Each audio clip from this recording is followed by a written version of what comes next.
This world is a wonderful God to have because he'll give it to you. There's only one snag. There's always a price to pay. When the bill comes in, you may not be quite so happy, but he'll give it to you. He can give you money, he can give you fame, he can give you anything you want. Because it's his to give. Where have you been, Satan, says God in the book of Job? Well, I've been patrolling the earth. I've been looking around my estate. And he had. Now let's get this clear. That doesn't mean that God is helpless in this world. It does mean, and we've got to think this through, that God is allowing Satan to be prince of this world and God of this world. He's allowed it. And people say, what does God think he's doing allowing that? Well, I would just say my only answer to that one is, what's he doing allowing you to be like you are? Why should you blame him for allowing Satan to rebel when he allowed you to? The answer is very simple. He's a father and he will not force any of his creatures to go his way. And he gives you freedom to rebel.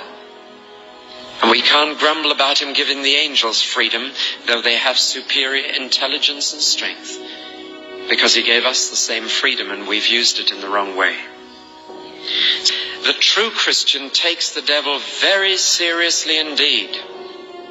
Some of you listening to me tonight just know how seriously you take him. I just hope you never do have a direct encounter with him, because it's pretty scary.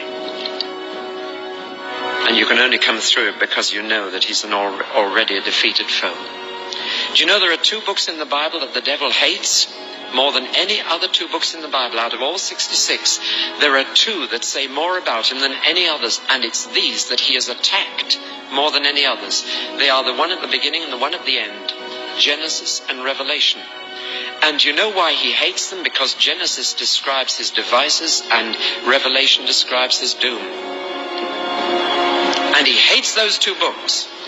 And there has been more scholarly attack on the book of Genesis than any other book, and more attempt to turn it into myth and legend and away from fact than any other book in the Bible. Why? Because Satan doesn't want you to believe that Genesis 3 ever happened. He doesn't want you to know how he got hold of Eve. He doesn't want you to believe that he said what he did to that first married couple. And he attacks the book of Genesis. But the other book which he hates more than any other is the book of Revelation. Because as you read through that book, you come to a point where it says that the devil himself will be cast into the lake of fire. He'll be bound in prison first and not allowed to trouble men, and then he'll finally be put in the lake of fire. He so hates that bit, I must tell you that the Bible makes it absolutely clear that Satan is already a defeated foe. And if he gets hold of you, he's bluffing you. Call his bluff. If you've been baptized, say, Satan, I'm not only dead, I'm buried. You're talking to a dead man. Don't you know that in baptism you are buried with him? You are buried. That's the point of baptism, to have a funeral of someone who's died. And the funeral helps you to say goodbye to an old life. It says, that's finished. That's the last time I see that life. And Satan doesn't like people getting baptized for that reason.